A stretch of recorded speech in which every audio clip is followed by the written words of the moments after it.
আমার এখন 30 চলছে। 30 চলছে, জি। বলেন আপনার গল্প যেখান থেকে আপনার বলতে ইচ্ছে করে। তার আগে আপনি একটু বলেন আপনার জন্ম জেলা কোথায়? আমার জন্ম জেলা হচ্ছে গোপালগঞ্জ, টুঙ্গিপাড়াতে। আচ্ছা। আর ছোটোবেলা থেকে আসলে আমার খুব সুন্দর একটা মানে পারিবারিক সম্পর্ক। আর বাবাও একা ছিল, দাদার ছেলে, আমিও আমার বাবার একা ছেলে ছিলাম। তো খুব সুন্দর যাচ্ছে।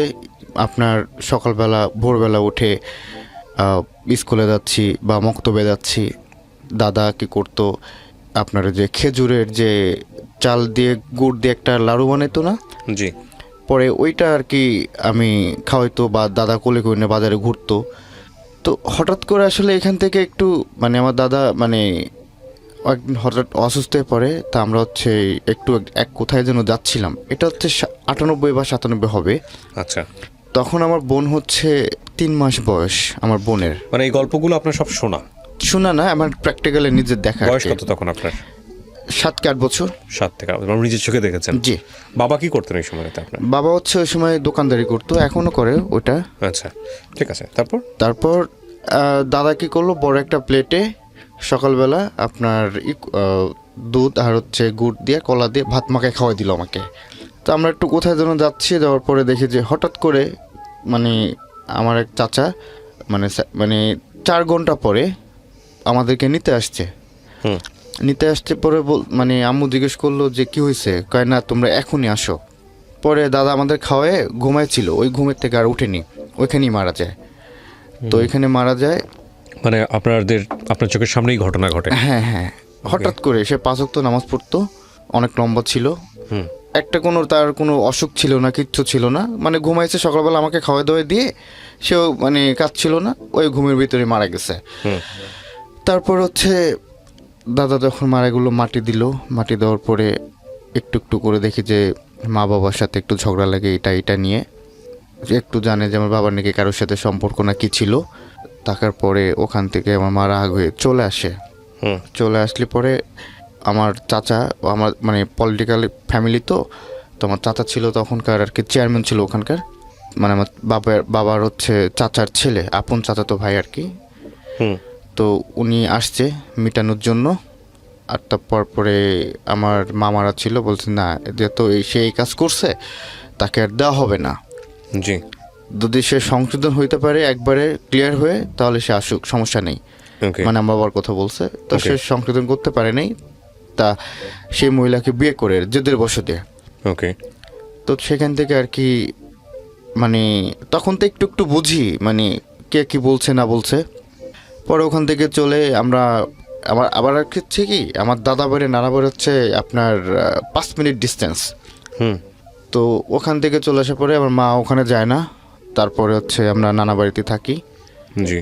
ওখানে থেকে মোরগঞ্জে পড়াশোনায় কোনো মতে একটু। আপনার বাবা তখন কোথায়? বাবা হচ্ছে আমাদের ওখানেই। কিন্তু আপনি নানা বাড়িতে কেন থাকছেন আপনারা? ওই যে মা যেতে দিচ্ছে না। সেটা ঠিক আছে, এবার নানা বাড়িতে যাওয়ার প্রয়োজন হলো কি? বাবার একটা বিয়ে করেছে কারণে? জি। ওকে। তো বিয়ে করার কারণে এটা ব্যাপারে জানতেন না, হুট করে একদিন এই ঘটনা ফ্ল্যাশ হয়েছে। হ্যাঁ। তো বাবা কি বলেছে, কেন বিয়ে করেছে? এটা তার কোনো আর কি ব্যাখ্যা নাই। তো আপনাদের ঘরে মানে আপনার মায়ের ঘরে আপনারা কয় ভাই বোন ছিলেন? আমরা 2 ভাই বোন ছিলাম, এক বোন এক ভাই। ওকে। তারপর ওখান থেকে বাবা কৃষি কাজ করতো, মানে ব্যবসা করতো? বাবা হচ্ছে ব্যবসা করতো, এখনো ওটা করে। ব্যবসা করেন? জি। মানে ব্যবসা বলতে কি ধরনের ব্যবসা? আপনার মুদি আইটেম। ওকে। তো ওখান থেকে আসার পরে এই স্কুলে আসছি। তারপরে এর ভিতরে আবার একটা অ্যাক্সিডেন্ট হয়ে গেল।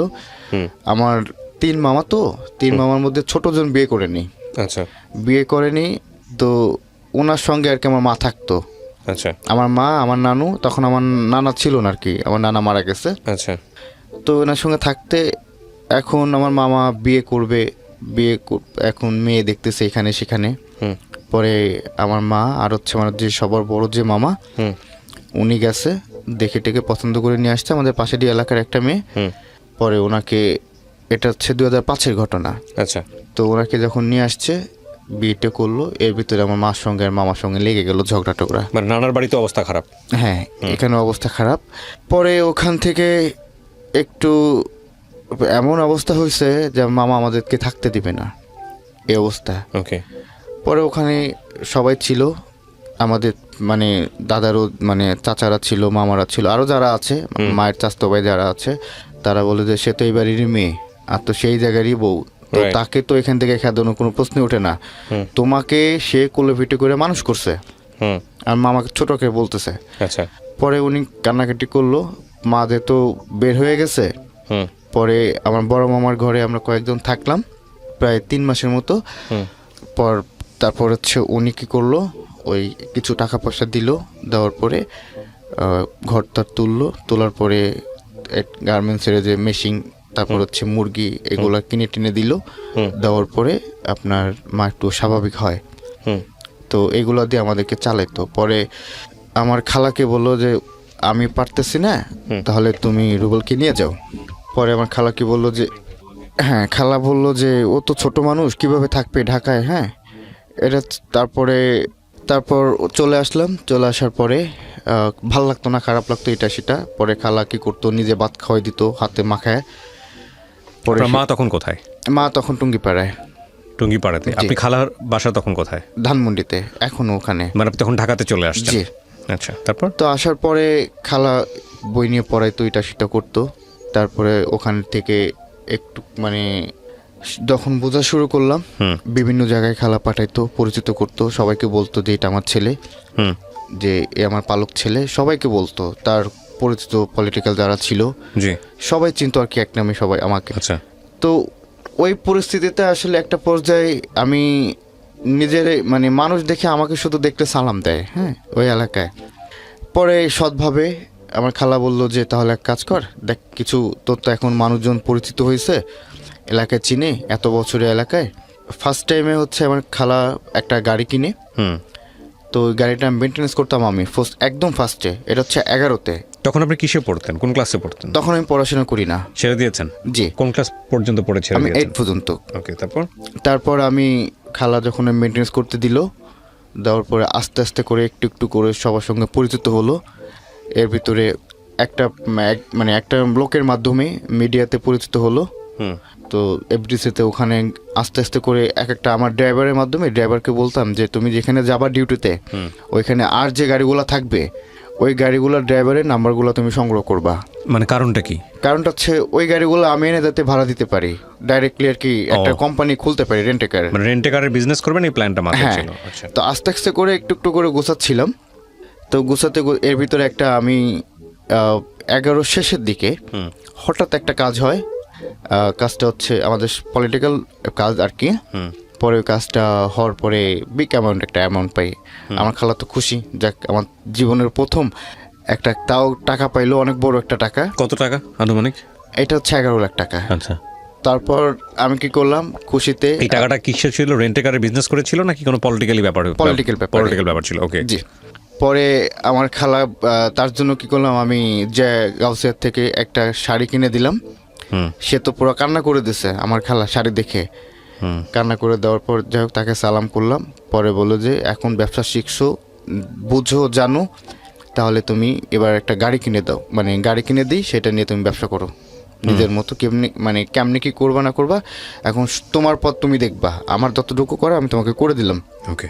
তো যাই হোক খালা একটা গাড়ি কিনে দিল। প্রথমে হচ্ছে নামানা শেবের একটা গাড়ি। ততদিনে আপনার মার কি অবস্থা? আপনার মা, আপনার ছোট বোন, আপনার এক ভাই এক বোন? জি। আপনার ছোট বোনকে নিয়ে আছে ওখানে নানার বাড়িতেই? জি। তো আমার সাথে যোগাযোগ নাই?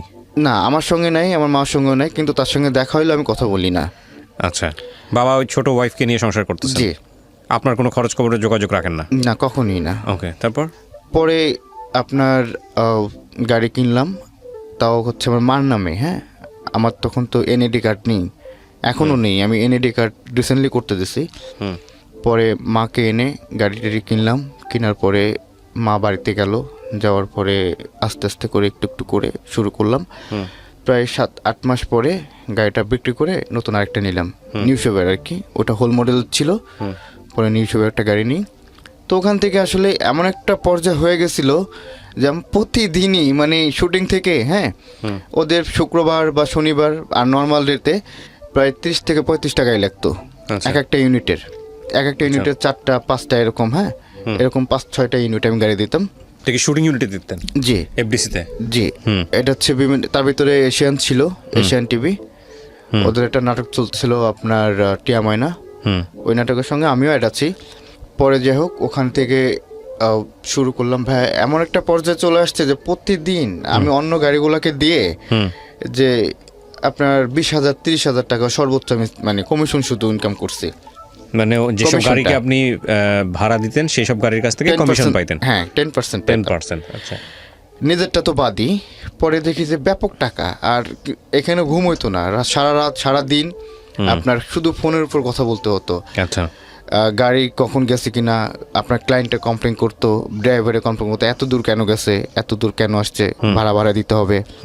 এটা নিয়ে সারাদিন আর কি, সারা রাত যাইতো এভাবে, ঘুমাইতে 5টা 6টা, আবার 12টার পর থেকে কল শুরু হইতো, আর সে রাত্রে 2টা 2:30 পর্যন্ত এরকম হইতো। কল চলতে থাকতো।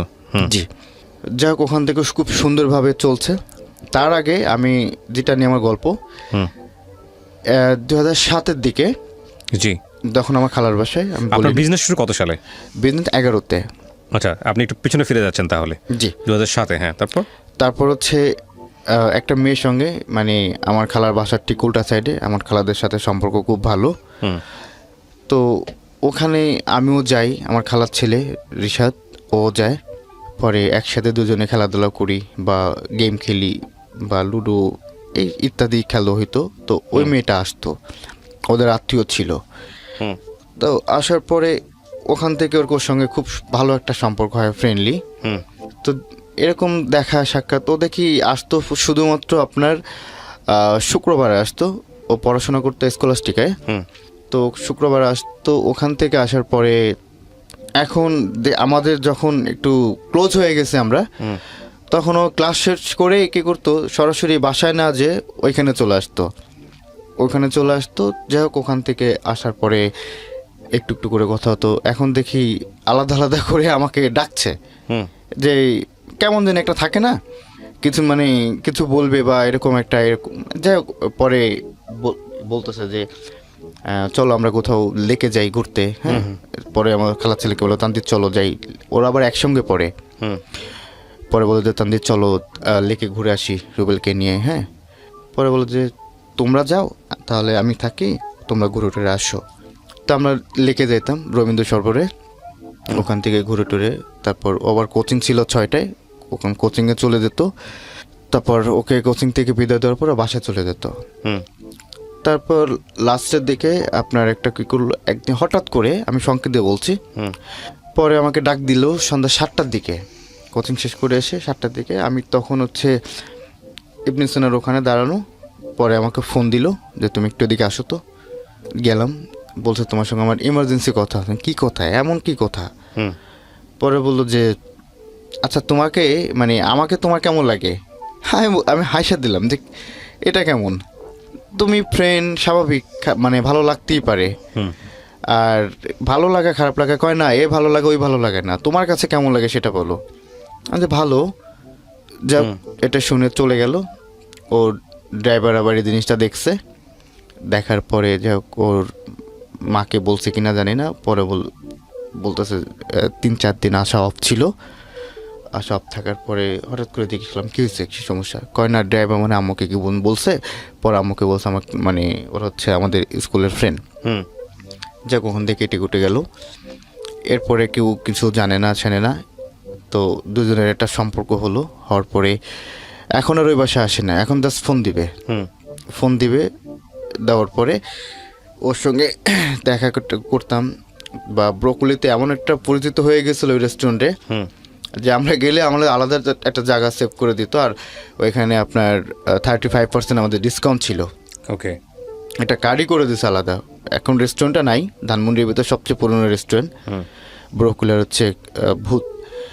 তো যাই হোক ওখানে প্রায় আসলে ওখানে কথাবার্তা হতো। আমি আবার কি করতাম, লজ্জায়, এলাকা সবাই চিনে, তো ওকে নিয়ে কখন আমি মানে আপনার এমপি হোস্টেলে ওখানে যাওয়ার পরে প্রায় আপনার ওখানে যে সংসদের ঠিক উল্টা সাইডে, ওই যে দক্ষিণ প্লাজার এই সাইডে ঘাসের ওই জায়গায় বসে থাকতাম বা আইসক্রিম খাইতাম। ওর খুব সুন্দর বাতাস ছিল, তো ও চুলগুলো সব ছেড়ে দিত। আবার বাসায় যাওয়ার সময় একদম চুলগুলো গুছায় গাছায় একেবারে হিজাব পরে চলে আসতো।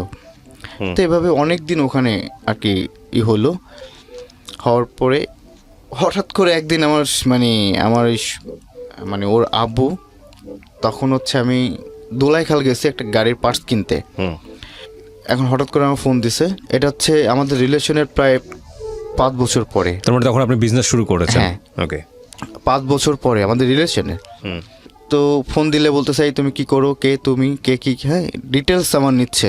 হুম নেওয়ার পরে আমার খালাকে বলে, খালাকে বলার পরে খালা তো চেতে চেতে ফায়ার হয়ে যায়।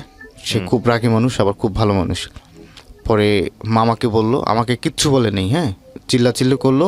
মামা আসছে, হুম আসে বলতেছে এই দেখো এ করছে, এই ব্যাপার, এই ঘটনা। এর ভিতরে নাম বলছি না, আকিসের একটা এমডি, হুম হুম ওনার মেয়েও ওর সঙ্গে পড়তো। তো ও বলতেছে যে ও খুব ভালো করে চিনতো, জানতো। হুম পরে ও আসে আবার সাক্ষী দিচ্ছে, হ্যাঁ যে ওর সঙ্গে এরকম একটা সম্পর্ক। হ্যাঁ পরে একটা বিশাল আকারে একটা হট্টগোল লেগে গেল, হুম মানসম্মানের ব্যাপার। যাই হোক, পরে ওখানে আমার খালা মামা ওনারা বোঝাইলো, বোঝানোর পরে বলে তো দেখো, আমি একটা জিনিস সবাইকে গেলাম, এত কিছুর পরেও হুম আমার খালা মামা আমাকে কিচ্ছু বলে নেই। হুম বলে নাই বলতে এমনি ধমকাইছে, গালাগালি করছে বা এটা করছে, কিন্তু গায়ে হাত তুলে নেই। বা ঠান্ডা মাথায় ভোরবেলা মামা ঘুম থেকে উঠতো, হুম পরে ভোরবেলা আমারে যে উঠাইতো, উঠায় মানে মামা নিজে চা বানাইতো, হুম চা বানায় পরে খাইতাম দুজন একসাথে। পরে ঠান্ডা মাথায় সকালবেলা আমাকে বোঝায় বলতো যে এইভাবে না, এভাবে করে না, মানুষ মান সম্মান এটা একটা বিষয়।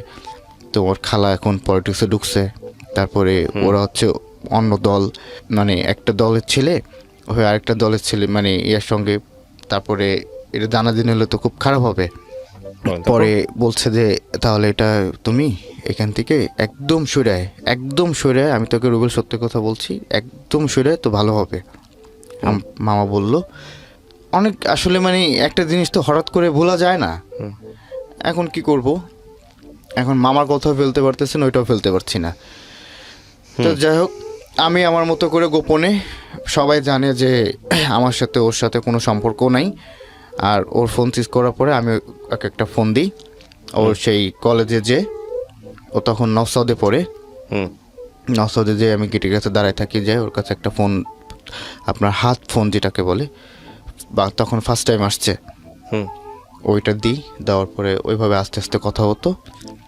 পরে আপনার লাস্টের দিকে আমার মামা ওনারা একদিন সকালবেলা ফোন দিচ্ছে, ভোরবেলা। ও পড়াশোনা কতদূর পর্যন্ত করেছিল?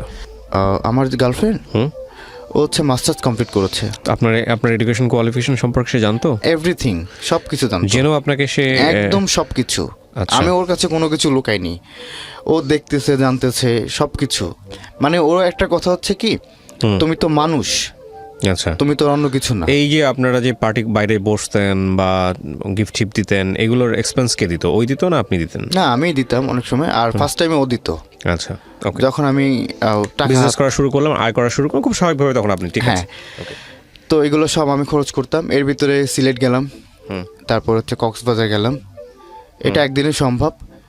তারপর হচ্ছে আপনার ওখান থেকে যেখানে যাইতো সেখানে আমি নিয়ে যেতাম। এর ভিতরে সাফারি পার্কে একবার গেলাম, ওখানে একটা অ্যাক্সিডেন্ট হয়েছিল, যাই হোক সেখান থেকে কাটায় নিয়ে আসছি। হুম যাই হোক পরে আসছি, আসার পরে হঠাৎ করে একদিন সকালবেলা ভোরবেলা আমি ঘুম, তা আমার ফোন হচ্ছে আমি ড্রয়িং রুমে রেখে গেছি। ড্রয়িং রুমে রেখে যাওয়ার পরে এখনও ফোন বাজতেছে, আমি তো ঘুম। তো এটা হচ্ছে 16-র দিকে, জি, সরি 15-র দিকে, 15-র শেষের দিকে। হুম তারপর মামা ওই ফোনটা রিসিভ করছে, এতবার দেখে হুম রিসিভ করলে মামা মানে কোনো কথা বলে নেই, চুপ করেছিল। যাই হোক মামা আমাকে আর কিছু বলেনি। পরে সকাল আমি যখন ঘুম থেকে উঠি, ওঠার পরে ওকে ব্যাক করি, তো বলো যে ফোন ধরে সকালবেলা কথা বলো নাই কেন? আমি তো ফোন ধরেই নেই।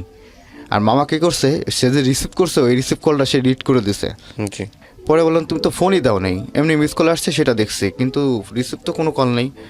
বলে কি আমি ফোন দিছি, তুমি কথা বলো নাই, মিথ্যা বলো না রুবেল। আমি বললাম যে আচ্ছা ঠিক আছে, দেখতেছি।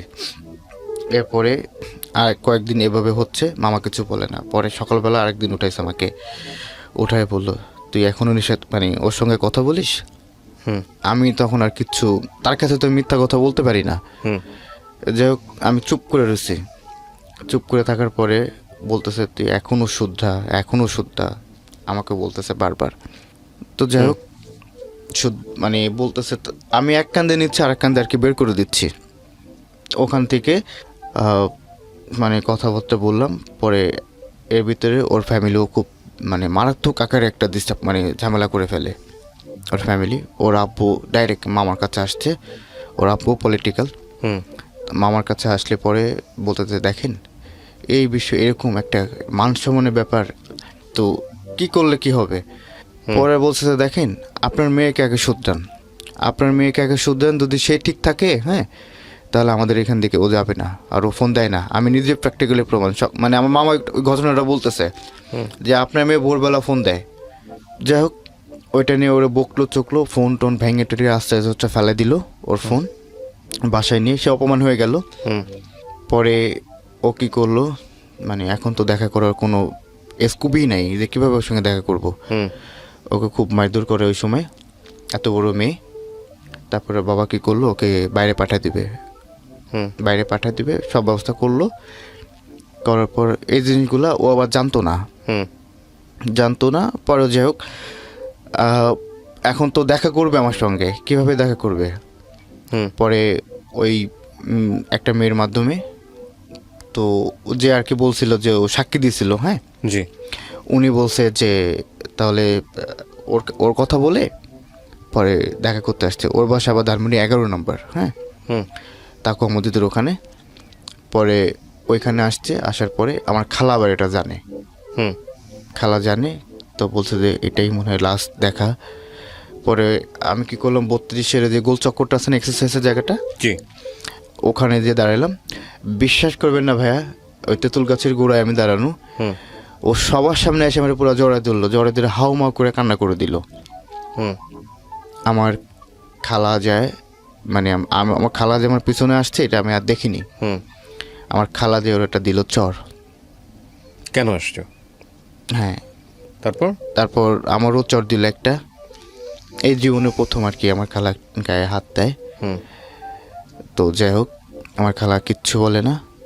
আমার খালা বললো বাসায়, ঠিক আস্তে করে চটটা দিয়ে তার মুখ পুরা কালো হয়ে গেছে। পরে মানে সে নিজেই অনুতপ্ত হয়ে গেছে যে কি মানে কি একটা ঘটনা, মানুষজন তাকাই রয়েছে, মানুষের মনে ব্যাপার। তাছাড়া হচ্ছে পাবলিক প্লেস এটা। হ্যাঁ রাইট। পরে উল্টা সাইডে লোকজন তাকে চিনে, সবাই চিনে, সে মুখোশ পরে আসছে। সে তাড়াতাড়ি করে আমার বললো যে বাসায়। তো বাসায় নেয়নি। তারপর তার একটা কাজ ছিল ইমার্জেন্সি। পরে আমি তো ওর থেকে আসতে চাচ্ছি না, স্বাভাবিক বিষয়। পরে খালা কী করলো, তখন বাসায় না নিয়ে তার যে কাজ ছিল একটা, সে তখন আপনার মনুজান সুপেনে বাসায় গেলাম, ওই নানির বাসায়। নানির বাসায় যাওয়ার পরে আমার তোপখানা তখন মন্ত্রীপাড়া, ওখানে যে বসছি। খালা যে ওইখানে থুয়ে দিয়ে গেছে আমাকে, হ্যাঁ আমার দেখি যে খালা 3 ঘন্টা 11টা বেগেছে রাত, আসে না, ফোন দিলে ফোন ধরতেছে না। পরে মনুদান আন্টির বোন আছে, চাচাতো বোন, ওনাদের সাথে মুড়ি মাখায় টাকায় খাইলাম একসঙ্গে। পরে দেখি 12টার দিকে আসছে। এর ভিতরে ওদের সাথে সম্পূর্ণভাবে যোগাযোগ বন্ধ। যাওয়ার পরে আমি কি করলাম যে একটা নাম্বার দিয়ে, হ্যাঁ পরে ওর বাসার কাজের মেয়ের ফোন থেকে একটা ফোন দিয়েছিল। ফোন দেওয়ার পরে এটা এই ঘটনা এখন যেটা বললাম এটা হচ্ছে 16 সালের দিকে, একদম ফার্স্ট উইকে 16 সালের বা 2-3 মাস হবে এরকম। পরে আমি ফোন দিলাম, 3-4 মিনিট কথা হলো। কথা হওয়ার পরে বলতেছে যে আচ্ছা আমি তোমাকে একটু পরে ফোন দিচ্ছি। তা আমি ওই যে টাইমটা, হ্যাঁ ওই টাইমটা আমি পুরো নোট করে রাখছিলাম। আপনার 2016 আপনার 17 মার্চ আপনার 16 তারিখ সন্ধ্যা 7টা 20 মিনিট। তো এটা নোট করে রাখছি। তো এইটা প্রায় 5 বছর হয়ে গেল। ওই একটু পরে যে কথা বলছি, হঠাৎ করে ওর কোনো খবর নেই, কোথাও কোনো যোগাযোগ নেই। আমি তো পুরা মানে নিজে কি করব না করব কিছু টের পাচ্ছি না। পরে রাগ হয়ে আমি খালার বাসার থেকে বের হয়ে গেলাম। বের হয়ে যাওয়ার পরে আমার খালা বিভিন্ন লোকের মাধ্যমে খোঁজ নেয়, তো কোথায় কী করতেছে না করতেছে, গাড়ি কোথায়, ড্রাইভাররা বলতেছে ম্যাডাম জানি না কোথায় আছে না আছে। আমার প্রত্যেকটা গাড়ির ড্রাইভারের কাছে ওনার নাম্বার ছিল। তো বলতেছে ও কোথায় গেছে না গেছে। পরে যাই হোক আমি কী করলাম, পাশে একটা বাসা ভাড়া নিলাম শঙ্কর পশ্চিম মধ্যের ওইখানে। পরে ওখানে থাকতাম একটানা 6 মাস। পরে ঘরের ভিতর থাকতাম, ঘরের থেকে বেরোতাম না, শুধু গাড়ির কথাটুকু বলে। তো এর ভিতরে আমার একটা ছোটো ভাই এলাকার, ওরা দায়িত্ব দিলাম যে মেনটেন্স করার। আমি পুরো এক ঘরে হয়ে গেলাম, মানে আমার জন্য পৃথিবীতে কিছু নাই এরকম একটা হয়ে গেল। ওকে। তো হঠাৎ করে আমি সিগারেটের দোকানে গেলাম, যেখান থেকে কোল্ড ড্রিঙ্কস খাইতাম প্রতিদিন। তো সবুজ ভাই বললাম, সবুজ ভাই আমাকে একটা সিগারেট দেন। হুম কী সিগারেট? এখন সে আমার মুখের দিকে তাকায় আছে যে হঠাৎ তুমি সিগারেটকে আমার সাথে এগ্রি করতেছো। আমি বলছি, না ভাই সিরিয়াস, আপনি দেন আমাকে। বলছেন না সিগারেট দেওয়া দেন, আপনি দেন তো। পরে ওনাকে ঝাড়ি দিলাম, ঝাড়ি দেওয়ার পরে উনি দেহকে একটা সিগারেট দিল। খাইতে কাশতে তো পুরো মানে পুরো নিঃশ্বাস বন্ধ হয়ে গেছে, কখনো তো সিগারেট খাইনি। ওকে বিয়ে হয়েছে ততদিনে নাকি বিয়ে ঠিক হয়েছে? না না, বিয়ে হয়নি, ওকে বাইরে চলে আমি পরে জানছি যে ও বাইরে চলে গেছে। হুম মানে হঠাৎ করে কাউকে বলার কোনো সুযোগ দেয়নি ওকে, ওর বাবাও সাথে গেছিল। হুম পরে যাই হোক সিগারেট মানে ওই যে শুরু করলাম ওই ঘরের ভিতর বসে, মানে সপ্তাহে মনে হয় ভাই আপনার পুরো একটা ঝুড়ি ফেলাইতে হইতো। এত খাইতেন? হ্যাঁ, তারপরে ঘুম হতো না, মাথা গরম হয়ে যেত, অনেক অনেক গরম হয়ে যেত, মনে যে মাথায় পানি ঠেলে বসে থাকি হুম কেমন যেন। এর ভিতরে মাদের সাথে খালাদের সাথে কথা কান্নাকাটি করতো। যাই হোক একদিন হঠাৎ মামা আসলো, কোত্থেকে বাসার খবর নিচ্ছে তা আল্লাহ জানে। হুম এসে বলতেছে আমার তো পুরো দাড়ি চুল পুরো পাগলের মতো হয়ে গেছে, আমি বাসার থেকেই বের হই না, দুনিয়ার কখন রাত কখন দিন আমার তখন আর কি মানে তো ঠিক ছিল না, তখন ঘুম হতো না। পরে আপনার সামান্য পাওয়ারের একটা ওষুধ ছিল, ওই ঘুমের ওষুধটা খাইতাম 2টা করে প্রতিদিন, ভোর 4টার দিকে, তারপরে একটু ঘুমাইতো। হুম তো ওখান থেকে পরে মামা আসার পরে ওইগুলো দেখার পরে মামা জড়ায় জড়ায় দেখে মানে ধরলো, তারপরে বললো যে বাসায় হুম বাসায় এভাবে জীবন চলে না, ব্যবসা তো সব খাইছিস, সব তো শেষ করে ফেলেছে। এর ভিতর কী হয়েছে, আপনার মামার কাছে জিজ্ঞেস করছিলাম যে মামা এই কোম্পানিতে আমি গাড়ি দিচ্ছি, এতগুলা গাড়ি নেবে, হুম তা আপনি কি বলেন? তা বলতেছে ওদের সাথে পারবি না, ওদের সাথে তুই যদি কোনো কিছু হয়, কারণ না পড়বো আমরা, না পড়বো তুই, আর মানুষেও না ব্যাপার, হুম তো ওইখানে গাড়ি দিস না। তা আমার হচ্ছে কি এত টাকা, আপনার প্রত্যেকটা গাড়িতে হচ্ছে আপনার 72,000 টাকা করে, 6,000 টাকা কমিশন পার গাড়ির থেকে, 11টা গাড়ি যাবে। হুম তো আরও কয়েকটা কোম্পানি ছিল, তখন আমার নিজস্ব কোম্পানি মানে কোম্পানি হয়ে গেছে। তো যাওয়ার পরে 3টা কোম্পানি ছিল, 3টা কোম্পানি আমারটা নিয়ে, একটা চলতো টঙ্গীতে আর একটা ধানমুড়িতে, আমি ছিলাম ধানমুড়িতে, গাড়িগুলো চলতো। হুম তো হঠাৎ ওই কোম্পানির বিলগুলো 22 তারিখে জমা দিতে হতো, 30 তারিখের মধ্যে বিল ক্লিয়ার হয়ে যেত। হয়ে যাওয়ার পরে আস্তে আস্তে করে প্রায় মাস 6 যাওয়ার পরে আমাদের 3 বছরের চুক্তি থাকে, 72,000 টাকা পার গাড়ি। হুম তো শুক্র শনি বন্ধ, আর 5টা পরে গাড়ি ফ্রি থাকে, সকাল 8টা থেকে 5টা পর্যন্ত। এর ভিতরে আবার অফিসের লোকজন নামায় দিয়ে আসতে হয় জায়গায় জায়গায়। তো ওখান থেকে আপনার বিল আস্তে আস্তে করে একটা একটা করে আপনার বাঁধতে বাঁধতে মনে করেন যে প্রায় আমার 7-8টা বিল বেঁধে গেছে। হুম এভাবে আরও কোম্পানির আরও 3-4, আমার থেকেও ওদের গাড়ির ইয়াগুলো বেশি ছিল, ডাবল ছিল, কারণ ডাইরেক্ট ফ্যাক্টরি থেকে আপনার ইসের থেকে চলতো। এখন কোম্পানি বলতেছে আমাদের বিল দিছে, হ্যাঁ, কিন্তু আমাদের কাছে ডকুমেন্টস অনুযায়ী আমাদের যে বিলটা, কোম্পানির যে ট্রান্সপোর্ট অফিসারের যেটা সিগনেচার, হ্যাঁ, ওই সিগনেচার আমার একটা নাই। আচ্ছা নাই, এটা নিয়ে পরে অনেক দৌড়াদৌড়ি করলাম, অনেক ডিফারেন্স করলাম। এখন হঠাৎ করে ওই লোক উধাও, মামা তখন মানে পুরো আমার দিকে ক্ষেপ্ত যে কী করলাম আমি, তার কথা শুনলাম না। যাই হোক পরে মামা বললো যে যা করছো করছো, এখন কি করবা বলো, সব তো শেষ করছো, যেরকম উঠছিল সেরকম পড়ে গেলা। হুম যাই হোক পরে জায়গাটার বিক্রি করলাম না, গাড়িটাই বিক্রি করে দিলাম, দেওয়ার পরে সবাইকে ঋণ টিন শোধ করে দিলাম। এর ভিতরে আমাদের কারণ বাজারে একটা ডাক হয়, কারণ বাজার পার্কিংয়ের, তো সেইটা মেনটেন্যান্স করে আমি পরে ওখান থেকে ভালো একটা অ্যামাউন্ট পাই প্রতিদিন। আর সিটি কর্পোরেশন থেকে ডাক না ওইটা, পরে ওইটা মেনটেন্যান্স করতে থাকার পরে আপনার হঠাৎ করে আমি বাড়িতে যাই। আর সাধারণত আমি সামাজিক কোনো অনুষ্ঠানে আমি যাইতাম না, কেমন দিন একঘরে হয়ে গেছিলাম, মানে রোগা টাইপের, মানে যে থাকে না, মানে যে কী জন্য বলো ওইটাকে, যাই হোক আপনার একঘরের মতো হয়ে যাওয়ার। তুমি কি আপনার ফার্স্ট যিনি গার্লফ্রেন্ড ছিলেন ওনার কি বিয়ে হয়ে গেছে? না না বিয়ে হয়নি, দেশের বাইরে তখন? জি, যোগাযোগ অফ একদম টোটালি 5 বছর টানা। পরে আপনার বাড়িতে গেলাম, বাড়িতে যাওয়ার পরে এটা হচ্ছে ঈদের 3 দিন পরে, সাধারণ বাড়িতে আমি কখনো যাই না, আর গেলেও মনে করেন মাকে দেখে মাসখানিকের মধ্যে মাকে দেখে চলে আসতাম। পরে আপনার ওইখানে যাওয়ার পরে আমার মামির হচ্ছে ওনার ভাইয়ের বাড়ি একটা অনুষ্ঠানের মধ্যে তো গেছি, যাওয়ার পরে আমার বলতেছে তোমার ফ্রেন্ড দিয়ে, আমার এলাকার যারা ফ্রেন্ড ছিল ছোটোবেলার, ওদের সাথে বাইক নিয়ে গেলাম, প্রায় 10-12 জন হবে। এখন ওরা সবাই আর কি অ্যাডভোকেট কয়েকজন। তো ওদের কাছে যাওয়ার পরে ওদেরকে নিয়ে গেলাম বিয়েতে। পরে আমার মামিকে বললাম, মানে আমার মামাতো বোন বললো জানি আমার ওয়াইফ। পরে আমার মামাতো বোন পরিচয় করে দিল ওকে, দেওয়ার পরে ওর সঙ্গে কথা কোনো বললাম। একজনের সঙ্গে পরিচয় হলো আপনার? হ্যাঁ, একটা কোনো মেয়ের সঙ্গে। জি। আচ্ছা। তো মেয়েটাকে হঠাৎ আমার পছন্দ হয়ে যায়, আর একটা জেদ কাজ করছে ওর উপরে, যার পরে যে হোক একটা মানে অভিমান ভোলার জন্য বা রাগ ভাঙার জন্য যে হোক আমি ওকে বললাম যে মামাতো বললাম আমার নাম্বারটা দিস তো আমাকে। দেওয়ার পরে মামাতো বললো আচ্ছা ঠিক আছে, দেখতেছি ভাই, আমি চেষ্টা করতেছি। পরে যাই হোক ওর নাম্বারটা, আমার নাম্বারটা কি করলাম, ও তার আগে হচ্ছে ওই মেয়েটার আমি একসঙ্গে ওকে বললাম যে চলো আমরা একসঙ্গে খাওয়া দাওয়া করি। এক টেবিলেই বসছি, বসার পরে ওই মেয়েটাও বসছে। তো আমি আর জানতাম না আসলে মেয়েটার বিয়ে। হ্যাঁ, মেয়েটার হচ্ছে 4 দিন পরে বিয়ে। ওকে। তো ওখানে যাওয়ার পরে আমি ওকে আমার কি করলাম, আমার প্লেটের একটা মাংস ওকে টেবিলের নিচ দিয়ে ওকে দিলাম, মানে দুষ্টুমি করলাম। পরে ও খাইলো আর আমার দিকে মানে তাকায় একটু হাসলো। পরে ও যখন উঠে যাবে, এর ভিতরে ওই মেয়েটার মা তখন আমাদের ঘাড়ের উপর এসে দাঁড়াইলো। দাঁড়ানোর পরে মানে এখন তো আর কিছু বলতে পারছি না। পরে খাওয়ার স্লো করে দিলাম। স্লো করে দেওয়ার পরে আপনার মেয়েটা কী করলো, মানে ওর মা সরে গেল। সরে দেওয়ার পর আমি কী করলাম, তাড়াতাড়ি একটা নাম্বার লিখে ওর ব্যাগে ঢুকাই দিলাম। আমি তো নাম্বার পাইনি, তোকে বললাম আমি যেন ফোন রাত্রিবিতে পাই একটা, হ্যাঁ আপনার কাছে রিকোয়েস্ট। তো কী করলো, রাত্রে 9:30টার দিকে আমাকে একটা ফোন আসলো র নম্বরে।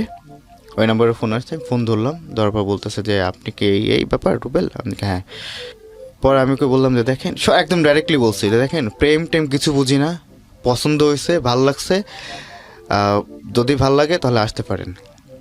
একদম ডাইরেক্ট আমি ওকে প্রপোজ করছি। মানে পরে বলতে দেখেন চাইলেও সম্ভব না, কারণ এমন একটা পর্যায়ে আপনার সঙ্গে আমার দেখা হয়েছে বা কথা হয়েছে, তো এখন যদি মন থেকে চাইও তাও হবে না। আমি বললাম কেন? বলছে আমার 4 দিন পরে বিয়ে। তো ছেলেটা বিয়ে ওখানে, এখন তো আমার এইখানে একটা মানে খাইলাম পুরো ধরনের একটা কষ্ট।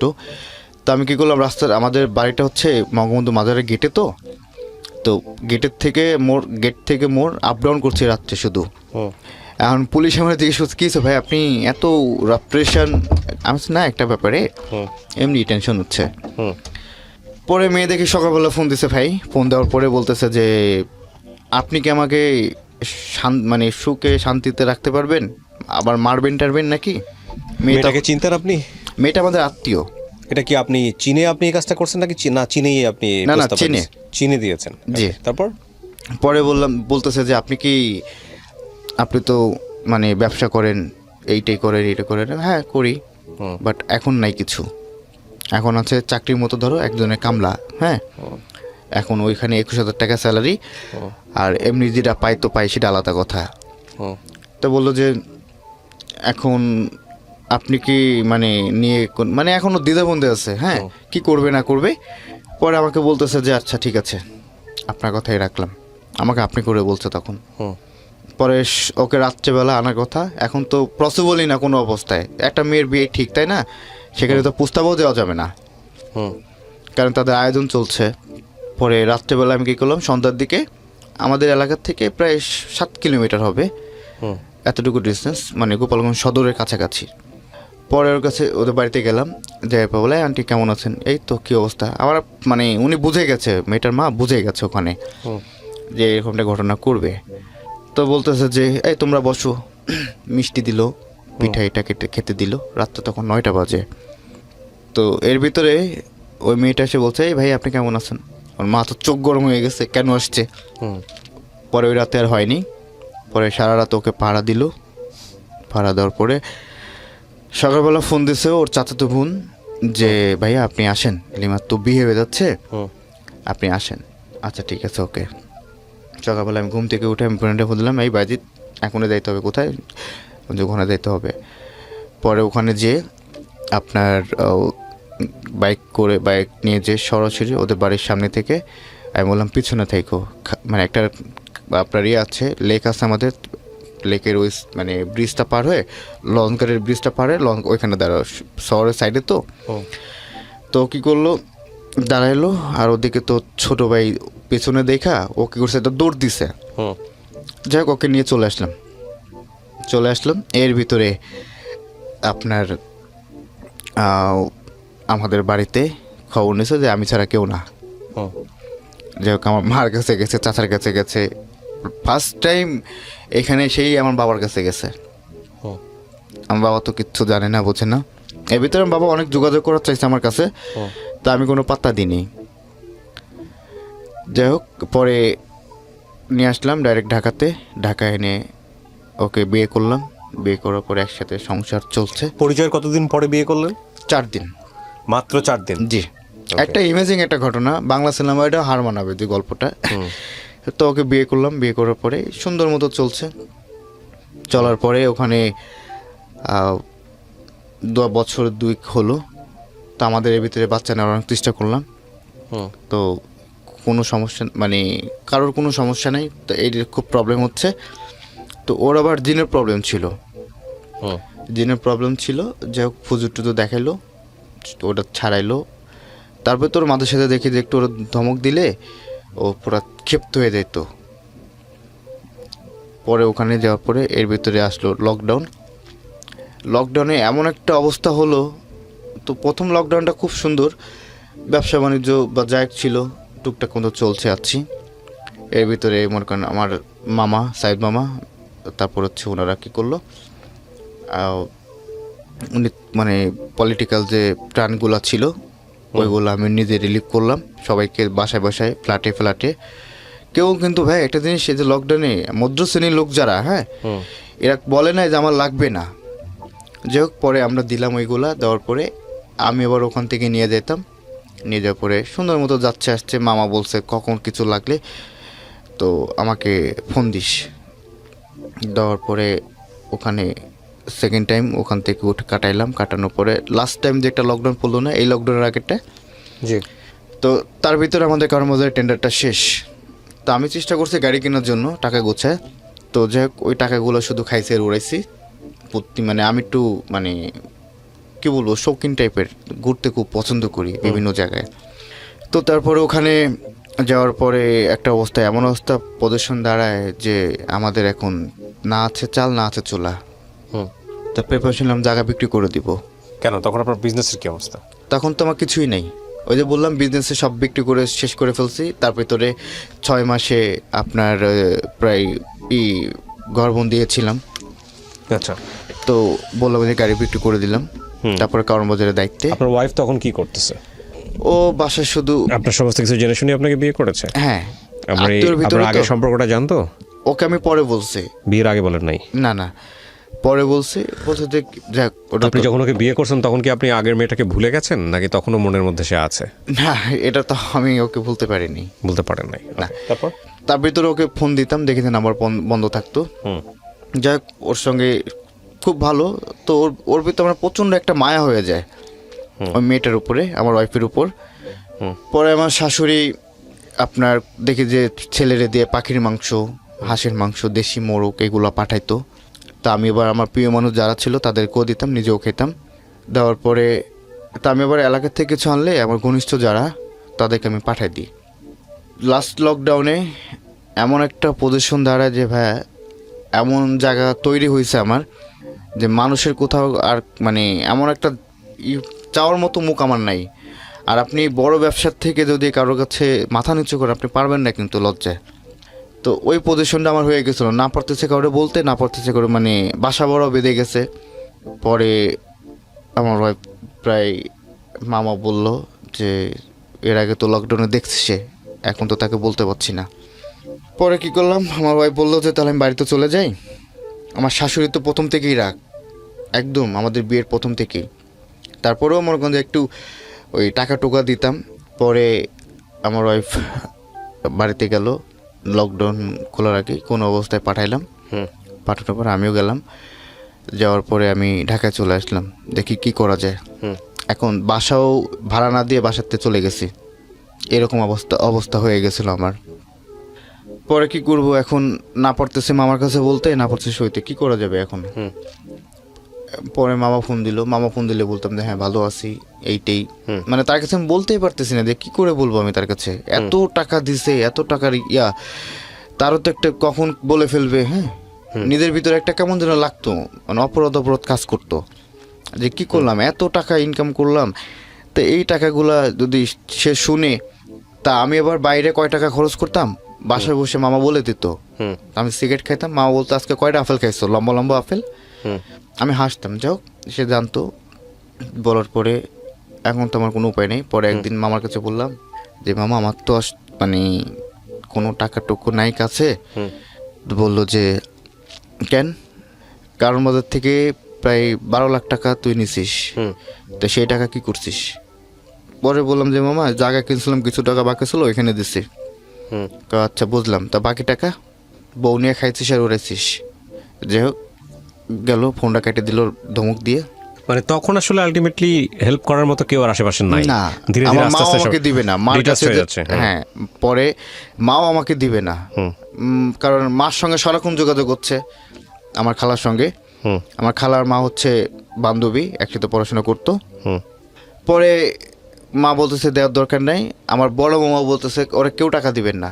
ওই যে একটা রাগ, আমি একা বিয়ে করছি, তার আগে একটা ঘটনা, পুরো মান সম্মান সবার খাইছি। কিন্তু যখন বিয়ে করার কথা বলছে ভাই, যেদিন ওই যে বললাম না আমার খালা চট দিয়ে নিয়ে আসলো, দুজন একসঙ্গে মিট করলাম, জড়া ধরলো, ওই দিন আমাদের একটা প্রিপারেশন ছিল করার, তো খালা তো ওই দিন নিয়ে আসলো। তো মামা বলছে এবার বিয়ে করা চাই, হ্যাঁ এত দেখি তুই কেমনে পারিস ওকে বিয়ে করতে, কিভাবে পারে। তখন তো আপনার বিয়ে হয়ে গেছে, সে কথা আবার বলবে কেন। জি, পরে আমার বড় মামা আমাকে খুব ভালোবাসে, তো একটা ভাই না। পরে উনি কি করলো, আমাকে 10,000 টাকা পাঠাইলো। তারপর আমি ওই টাকা দিয়ে কোনো মতে একটু, এখন তো না পারবো ছোট কোনো কাজ করতে, লজ্জা লাগে। পরে আপনার ইয়াতে হয়েছে মাদার টেক আছে না, গাবতলি মাদার রোডে থেকে মাদার টেক, ওখানে আমার এক ছোট ভাই ছিল, ওরে বললাম যে দেখ এখন তো বাঁচতে হবে, আমার কি করা যায়। পরে ওকে করলো ভাইয়া, আমি মানে আজকে এই ফার্স্ট টাইম আমি বলছি, আমার জীবনের সবচেয়ে ছোটো কাজ এটা, আমি কি করলাম ভ্যান গাড়িতে করে তরকারি বিক্রি করলাম ওই সময়টাতে। হ্যাঁ, ওইটা নিয়ে আস্তে আস্তে মানে হাতে টোসা পড়ে যেত, কখনো তো পরিশ্রমের কাজ আমি কখনো করিনি। এই যে আপনি হাজার হাজার টাকা কামাতেন প্রতিদিন, বলছেন 20,000 টাকা করে থাকতো আপনার, এই টাকাগুলো কি করতেন? এই যে আপনার ক্যান্ডিগঞ্জে 6 কাঠা জায়গা নিয়েছিলাম, তো 6 কাঠা জায়গা তখন কি বিক্রি করে দিয়েছেন নাকি? না আছে না তখন? আছে, ওইটা আমি ধরে রাখছি যত কষ্ট হোক। তারপর ওইটা ভ্যান গাড়িতে তরকারি বিক্রি করতাম, দেখি যে ওখান থেকে ভালোই প্রফিট আসতেছে। তো আসার পর আস্তে আস্তে করে টাকাগুলো জমাইতাম, তো ইনভেস্ট সর্বোচ্চ 4,000 টাকা, 6,000 টাকা তো আছে এখনো। তো এইটা আবার মামা ওনারা খালি ফোন দিয়ে জিজ্ঞেস করে কি করতেছিস কোথায়, হ্যাঁ। তো উনি কি করছে যে আমি ওই যে মামার কাছে এখন মিথ্যা কথা বলা শুরু করছি, পড়তে পারবো না, না পারবো ডাকাতি করতে, না পারবো চুরি করতে, কাজ করে খাচ্ছি, চুরিতে করে খাচ্ছি না। যাই হোক ভাই, সে এটা নিয়ে একটু একটু করে লাগার পরে আপনার কোনো কারণ নাই, এর ভিতরে আমার শাশুড়ি তো এমনি খুঁচাইতো ওকে, মানে সংসারের ভিতরে হুটটুন লাগাইতো। তারপর আমি কি করলাম, ও বললো তুমি বাড়িতে যাবো, আচ্ছা যাও। বাড়িতে গেল, যাওয়ার পরে দেখি যে কথা হয়তো টুকটাক, পরে দেখে একদিন ফোন দিয়ে কান্নাকাটি করতেছে যে মা তো এগুলো করতে চাচ্ছে, তা কি। আমি বললাম যে সেটা তোমার ব্যক্তিগত ব্যাপার, সেটা আমি কিছু বলবো না, এটা রিসেন্টলি ঘটনা 18-র দিকে। ওকে। পরে আমার হঠাৎ করে একদিন দেখি ডিভোর্স লেটার পাঠাতেছে। বিয়ের কয়দিন পরের ঘটনা এটা?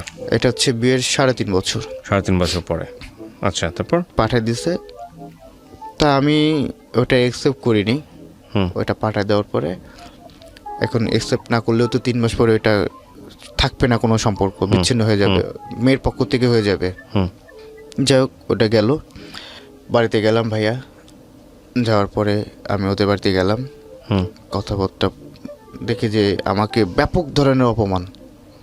আচ্ছা, আমি চিন্তা করতে পারিনি যে পুলিশ আমাকে দেখলে সালাম দেয়, মানুষ ওর এলাকার লোকজন দেখলে আমাকে সালাম দেয় বা আমাকে সম্মান করে। সালাম তো বড় কথা না, মানুষের ব্যবহার হচ্ছে পরিচয়, সবাই খুব রেসপেক্ট করে।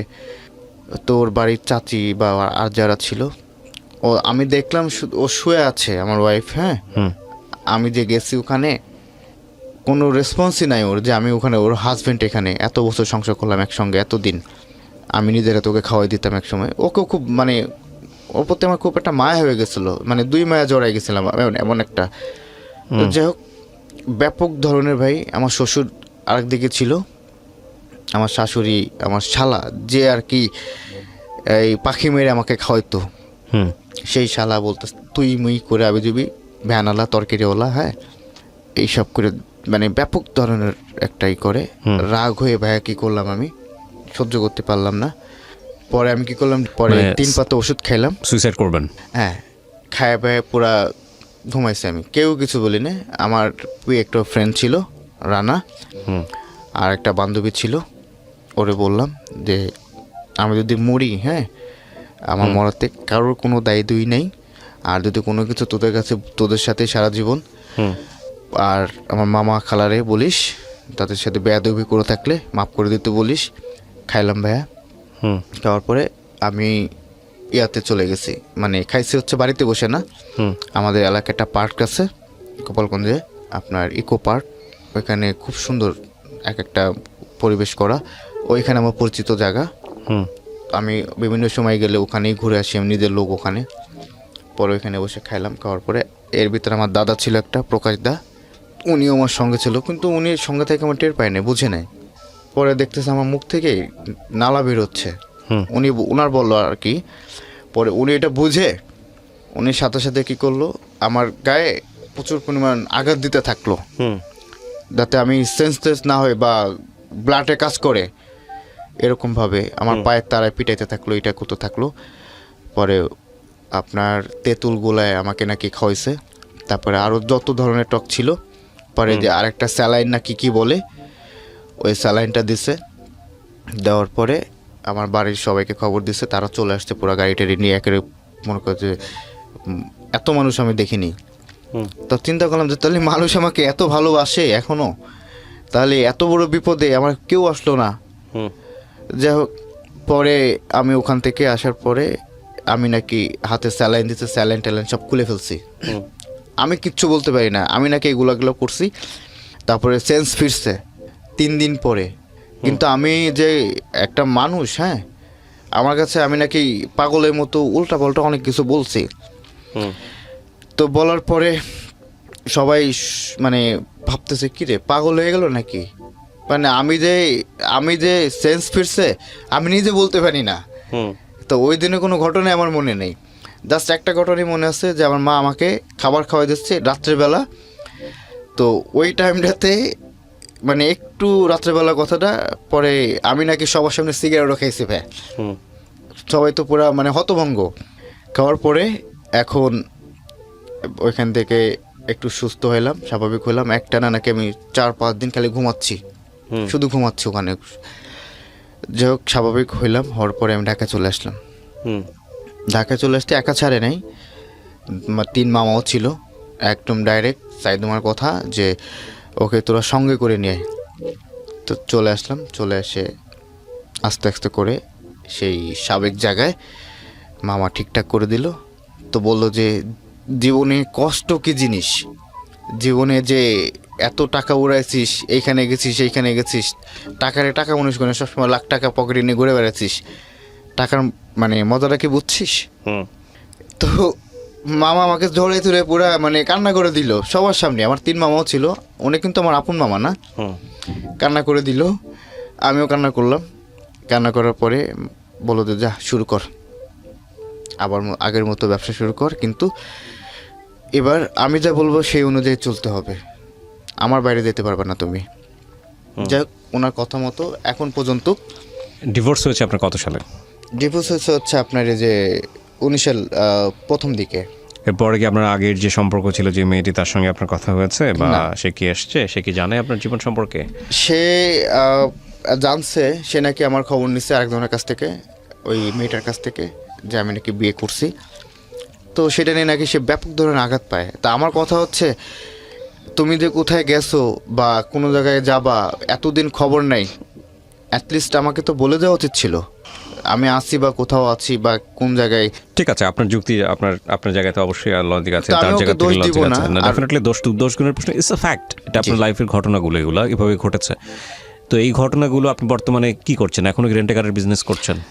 এখন ভাই আমি একটা গাড়ি কিনছি, একটা ওইটাও পলিটিক্যাল থেকে একটা টাকা আসছে, ওইটার থেকে কিনছি। আপনার নাম আছে এই ক্যারাভ্যান নিশানের 15 সিটের হাইক্স, ওইটা এখন ভাড়া চলতেছে ওটা আইলোতে। দিয়ে বিজনেস করে চালাচ্ছেন? হ্যাঁ, আইলোতে চলছে। আর একটা গাড়ি কিনছি আপনার ব্যাংক লোন, সেটা হচ্ছে আপনার এই যে নিটল টাটা 7 টনি গাড়ি, আপনার এই যে আইসারের ট্রাক মতন আর কি, খোলা গাড়িটা। আচ্ছা, তো আমি আপনাকে কয়েকটা কোশ্চেন করি। প্রথম কোশ্চেন হচ্ছে, গল্পটা বললেন কেন? বলার কারণ হচ্ছে কি, ছোটবেলা থেকে একজনের কাছে বড়, তো একটা ছেলে যদি সে কষ্ট করে বা সে যদি সৎভাবে থাকে, অবশ্যই তার ভালো একটা কিছু হবে। সে যদি, এই যে আমি যদি এখন তাদের কথা না শুনতাম বা উল্টা লাইনে চলে যেতাম, তাহলে তো আজকে আমার এই পজিশনে থাকার কথা ছিল না। আপনার জীবনে যতটুকু ক্ষতি হয়েছে, সেই ক্ষতির জায়গাটা যদি আমি একেবারেই আমি আমার নির্দিষ্ট জীবন করি, জি, তাহলে সেই ক্ষতির কারণটা কি, মানে আপনি কি আইডেন্টিফাই করতে পারেন? ক্ষতির কারণটা হচ্ছে আমার বাবা। ঠিক আছে, কিন্তু ওই রকম আমি পরিবারে কিন্তু বড় হয়েও প্রায় 97 থেকে এই যে আজকে 2021 লাস্টের দিক, আমি আমার বাবাকে বাবা বলি না। না, সেটা অন্য হিসাব। দেখেন, এইরকম পরিবারে বড় হয়েও জীবনে আইকনের পর্যায়ে পৌঁছে যায় এরকম অনেক মানুষ আছে, আছে না? এর চেয়েও খারাপ মানুষ আছে, এর চেয়েও খারাপ পরিবেশে বড় হয়। জি, আমি আপনার লাইফটাকে এভাবে মূল্যায়ন করতে বলবো যে আপনি যেভাবেই বড় হন না কেন, আপনার লাইফে গোল্ডেন কিছু চান্স আসছিল, যেমন আপনার খালা। এখনো আছে। তারপরে আপনি বিজনেস করে ওই সময়টাতে লাখপতি এবং সম্ভাবনা ছিল কোটিপতি হয়ে যাওয়ার, অ্যাটলিস্ট হয়ে গেছিলাম। কাছাকাছি চলে গিয়েছে। জি, তাহলে এত একটা স্টাবলিশ পর্যায়ে যাওয়ার পরেও আপনার যে ধস নামলো, সেই ধসের জায়গাটা মূলত একটাই, আমি যদি বলি, সেটা হচ্ছে সম্পর্ক তৈরির জায়গাটা। এবং যে মানুষটাকে আপনি জীবনে জড়াবেন, যাকে বিয়ে করেছেন কিংবা আপনি যার সঙ্গে প্রেম করেছেন, এই জায়গাগুলোতে আপনার বুঝে ওঠার একটা বড় ধরনের ভুল ছিল। এবং সেই ভুলের জায়গাটা আমি যদি নিরূপণ করি খুব মোটা দাগে, সবাই আপনাকে একই কথা বলবে, সেটা হচ্ছে এগুলো সিনেমাতেই সত্য, বাস্তবে যে হয় না তা না, বাট এক্সেপশন কখনো এক্সাম্পল না। মানে সামর্থ্য অনুযায়ী সংসার করা উচিত।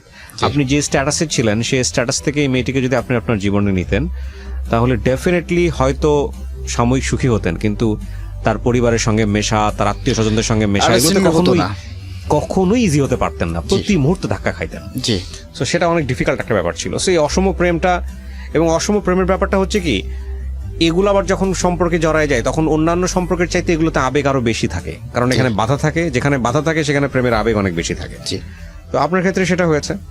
আর দ্বিতীয়ত, আমার মনে হয় যে দ্বিতীয় যে সম্পর্কটা মাত্র 4 দিনের মধ্যে এই যে বিয়ের জায়গায় চলে যাওয়াটা, এটা একটা বড় ধরনের ভুল ছিল। জি। তো এখন কি পরবর্তীতে এরকম ভুল করার সম্ভাবনা আছে নাকি কি চিন্তা ভাবনা করছেন? এখন আর সেরকম কিছু নেই। এখন একটাই আল্লাহর কাছে চাই, আমার এর ভিতরে সুইসাইড করার চেষ্টা করলাম, ওই যে বললাম। এখন আমার মা আছে আর বোন আছে, আর সবচেয়ে বেশি আমি আমার খালা সাইদ মামা, তো তাদের জন্য আজকে আমি এই পর্যন্ত আসছি। আপনাকে আমি একটা কথা বলি, এই কথাটা আপনি যদি মনে রাখেন সারা জীবন, মানে যেটা আমিও প্র্যাকটিস করি ব্যক্তিগতভাবে, আমি আপনাকে অ্যাডভাইস দিচ্ছি না, ভাই হিসেবে বলতেছি, সেটা হলো মানুষের জীবনের কিছু উদ্দেশ্য আছে।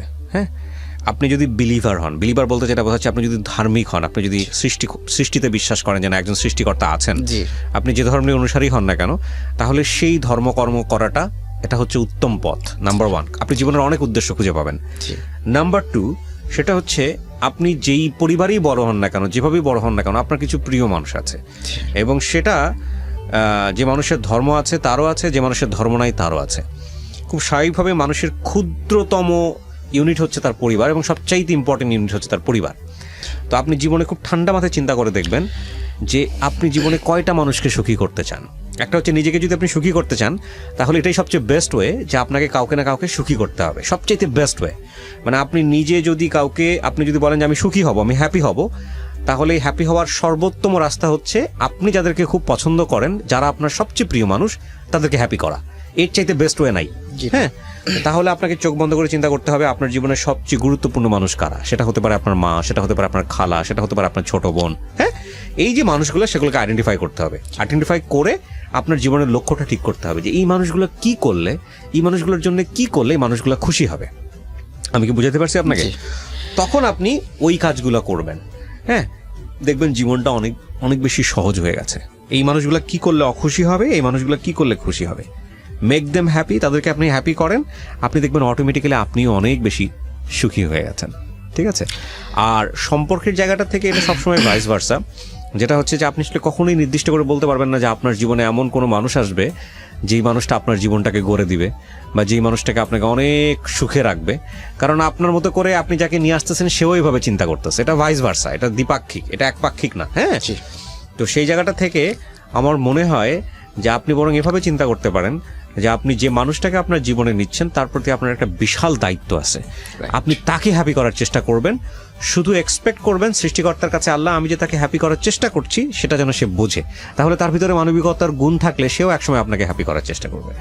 সো পুরা জীবনটাই আসলে কাউকে না কাউকে হ্যাপি করার চেষ্টা, এবং আপনি যদি হ্যাপি করতে পারেন ডেফিনেটলি আপনি হ্যাপি হবেন, এই হচ্ছে বিষয় আর কি। হ্যাঁ, তার ভিতরে একটা কথা বলি ভাই, ওই যে আমার গার্লফ্রেন্ডের ও যখন বাইরে, হ্যাঁ, ওর মা তখন একটা বিয়ে করে ফেলছে, সেটা করুক, ওদের ব্যক্তিগত বিষয়ে আমরা না যাই। আমি একটা জিনিস আপনাকে সবসময় বলি, আমাদের জীবনটা একটা মহাসমুদ্রের মধ্যে, জি, অনেক বিষয় আছে, অনেক বিষয়, আপনি এত বিষয় নিতে পারবেন না, এত বিষয় নিয়ে আপনি চিন্তাও করতে পারবেন না। হ্যাঁ, তো আপনাকে ঠিক করতে হবে যখন আপনি অনেক বেশি ইনডিসিশনে ভুগতেছেন, অনেক বেশি ফ্রাস্ট্রেট, যেহেতু আপনার সুইসাইড করার মতো ঘটনাও ঘটছে, তখন আপনাকে চিন্তা করতে হবে যে এই জীবনটা তো আসলে খুব ক্ষণিক সময়ের। সেদিন একটা ফেসবুকে একটা পোস্ট পড়ছিলাম, খুব আমার ফ্রেন্ড সার্কেলের কেউ একজন লিখেছে যে একটা মানুষ মরে যাওয়ার পরে যখন কবরে চলে যায় তখন ওই দেহের পচনের কিছু সিস্টেম আছে, একদিনে কোনটা কোনটা পচে যায়, দ্বিতীয় দিনে কোনটা পচে, তৃতীয় দিনে কোন পোকা খেয়ে ফেলে, চতুর্থ দিনে কি হয়, পঞ্চম দিনে কি হয়। তো হাড্ডিতে যেতে যেতে মানুষের 6 মাস 1 বছরের মধ্যে হাড্ডি ঠাড্ডি সব মিশে যায় মাটির সঙ্গে, একদম। তাহলে এই মানুষের এত গর্বের কি আছে? তো আমরা খুব লিমিটেড, এবং এটা সবার জন্য সত্য, যে বিলিভার তার জন্য সত্য, যে আল্লাহ মানে না তার জন্য সত্য, যে সৃষ্টিকর্তা মানে না তার জন্য সত্য, সবার জন্য সত্য। মরতে হবে, প্রাণ মানে আপনাকে যেতেই হবে, যেহেতু আল্লাহর সৃষ্টি। হ্যাঁ, তো তাহলে আপনি দেখেন এই খুব স্বল্প সময়ের জন্য আপনি আসছেন, তাই না? এই স্বল্প সময়টা যদি আপনি যেভাবেই চিন্তা করেন, life is one kind of game, life is one kind of, আপনি আপনার জায়গা থেকে যেভাবেই চিন্তা করেন না কেন, আপনি যদি সেটা অ্যাচিভ করতে না পারেন, আপনি যদি ইবাদতের জায়গা থেকে চিন্তা করেন, আপনি যদি মানুষকে হ্যাপি করার জায়গা থেকে চিন্তা করেন, সেটা যদি না করে আপনার যদি খালি মনে হলো যে আমি শুধু সন্ধান করে গেলাম, স্ক্যাটার্ড হয়ে গেলাম এবং জীবনে কিছুই করতে পারলাম না, এটা কিছুই না, তাহলে লাইফটা কিন্তু আসলে অপচয় হলো। এবং পৃথিবীর সবচেয়ে বড় অপচয় হচ্ছে কোনো জীবনের অপচয়। হ্যাঁ, সো জীবন অপচয় করা উচিত না। আপনি যেই পড়াশোনা করেন, যেটাই কিছু করেন না, কোনো ক্লাস 8 পর্যন্ত পড়েছেন, অনেকে ক্লাস 8 পর্যন্ত পড়ে না, অনেকে বিদ্যালয়ে পর্যন্ত যায় না, তারপরেও তারা উদাহরণ সৃষ্টি করার মতো মানুষ হয়েছে। তো সেই জায়গা থেকে ভাই আপনি আসছেন এখানে, আপনাকে আমি একদিন ঘুরাই দিয়েছিলাম, কারণ আমি ওই দিন নিতে পারি না স্টোরিটা, আই ওয়াজ সো টায়ার্ড। তো সেই জায়গাটা থেকে আমি আপনাকে বলবো যে ওই ছোটবেলায় আমরা পড়েছি, জন্ম হোক যতটা কর্ম হোক ভালো, যেখানেই জন্ম হোক না কেন কাজটা ভালো হোক। তো আপনার যেহেতু সামর্থ্য আছে, আপনি যেহেতু বোঝেন, বিবেকবান মানুষ, আপনার যারা যেহেতু কোটি টাকা ইনকাম করার সৎ পথে যেভাবেই হোক না কেন হয়েছে সুযোগ, তো সেই ক্ষেত্রে আপনি অ্যাসেট, এটাকে ভ্যালু দিয়ে, সম্মান দিয়ে আপনি ভবিষ্যতে ওই দিকে আগান, চেষ্টা করেন মানুষকে হ্যাপি করার জন্য, তাহলে আপনি একসময় হ্যাপি হবেন। তবে আমার একটা জিনিস ভালো লাগে যে আমি একটা জিনিস দেখছি ভাইয়া, যে আমার ধারে কোনো অসৎ কাজ শুট করে না, ইনশাআল্লাহ, তাহলে তো আর খুবই ভালো। তারপরে বিভিন্ন মানুষ ভাইয়া, আমি একটা রাত্রে 2টার দিকে আমি বাংলা মোটর, বাংলা মিশনের এই সাইডটাতে দাঁড়ানো, একটা ছেলে এসে বলছে ভাই আমাকে খাবার দিবেন, এতগুলো লোক তার ভিতরে আমাকে কিন্তু বলছে, টাকা চাইছে, হ্যাঁ আমি টাকা দিই, আমি কি খাবা, ভাত খাবো, আমার সঙ্গে আসো, খাওয়াই দিলাম। তার ভিতরে আমাদের এলাকার যত গরিব মানুষ, মানে অসুস্থ, দেখাইতে পারে না, বড় বড় ডাক্তার, হ্যাঁ আমি একজনকে সেলুট জানাই, সে একজন বড় ডাক্তার, কারণ আব্দুল্লাহ আঙ্কেল, পরে আব্দুল্লাহ আঙ্কেলের কাছে যাইতাম যে আঙ্কেল এই রোগীগুলো এই অবস্থা, কোনো ব্যাপার না, নিয়ে আসো নিয়ে আসো, আমি ডাইরেক্ট ওনার চেম্বারে নিয়ে যেতাম পিজিতে। আলহামদুলিল্লাহ, ভালো কাজ করতেছেন, আরো করতে থাকবেন, এগুলো বেশি বেশি করবেন। আপনার সচিবালয়ের সামনে একটা ছেলে আছে, দোকানদার, চার দোকানদার, বলতেছে ভাই আমার ওয়াইফের এরকম এরকম সমস্যা, আমি শনিবার নিয়ে যাবো, আমি শনিবার আগে সময় পাবো না, শনিবার সকাল 7টার দিকে থাকো পিজিতে, আমি 8টার দিকে চলে যাবো। ডু ফর দিস, মানে আপনি এটা করতে থাকবেন, যত বেশি করবেন তত বেশি নিজের ভালো লাগবে, আর এগুলো আসলে আল্লাহকে হ্যাপি করার জন্য করবেন, কাউকে হ্যাপি করানোর দরকার নেই। আমি কাউকে বলি না, আমি লকডাউনের ভিতরে এই যে 21 দিনের লকডাউন ছিল, স্টেডিয়ামে ওইখানে আমার দোকান আছে, লোক দিয়ে করাই, ওখান থেকে 18,000 টাকা মাসে পাই আমি ভাড়া। তো আমি কি করছি, একটা লোক আছে যারা লোক দোকান, ওদেরকে আমার কারখানা আছে কিন্তু একটা, এই যে আপনার খিলগাঁও বেকারি, ওখান থেকে প্রতিদিন আমি 250 বা 300 মতো পাউরুটি নিতাম আর কলা নিয়ে রাখতাম, রাত্রেবেলা আমি লোক দিয়ে দেওয়াইতাম, তাও যারা বিপদগ্রস্ত, যারা এলাকায় ঢাকায় এসে যারা আটকে গেছে, স্টেডিয়ামে ভাই অহরহ মানুষ শুয়ে থাকে, আপনি দেখবেন ভালো ভালো মানুষ এডুকেটেড ছেলেরাও কিন্তু শুয়ে আছে রাস্তায় একটা পেপার বিছায়। পরে ওদেরকে লিস্ট করলাম যে কারা কারা আসছে এরকম ভাবে। পরে আমি বন্ধনের সাথে কথা বললাম বা সদস্যের সাথে কথা বললাম যে এনাদেরকে পাঠানোর ব্যবস্থা করে দেন, যা খরচ হচ্ছে আমি দিচ্ছি, আপনি প্র্যাকটিক্যালি এটা নিতে পারেন, সমস্যা নেই। তো ওখানে এভাবে আমি প্রায় 21টা দিন এভাবে ওদের সাথে ছিলাম, রাতে না ঘুমায়। তারপর হচ্ছে রিসেন্টলি আবার থানায় বলেন, হসপিটালে বলেন, যেখানে বলেন আমাকে সারা রাত সারাদিন মানুষ পাবে। তবে আমি যদি ঢাকায় থাকি, আমার অধিকাংশ সময় ঢাকার বাইরে থাকা হয়। এটা হচ্ছে ড্রাইভার অনেক নয়ছয় করে বা পুলিশে গাড়ি ধরে বা গাড়ির আপনার না ধরলেও আমার কোন এক একটা সুতা বের করে। এখন আমার জীবনের সবচেয়ে এখন একটাই আশা, আমার জীবনে কোনো আশা বাকি নাই, সব আশা পূরণ। এখন আমার মা আর হচ্ছে আমার বোন আর হচ্ছে আমার সাইদ মামা আর মিলি খালাকে নিয়ে হজে যাবো ইনশাল্লাহ। দোয়া থাকলো আপনার জন্য। প্রিয় দর্শক এবং শ্রোতা, আজকের মতো এ পর্যন্তই। প্রতিটা মানুষেরই গল্প আছে, প্রতিটা মানুষই জীবনে কোনো না কোনোভাবে অভিজ্ঞতার মধ্য দিয়ে যায়। প্রত্যেকটা গল্পই মূল্যবান যদি সেটা আপনার জীবনে পজিটিভলি কাজে আসে। অনেক ভালো থাকুন, আজকের মতো এ পর্যন্তই।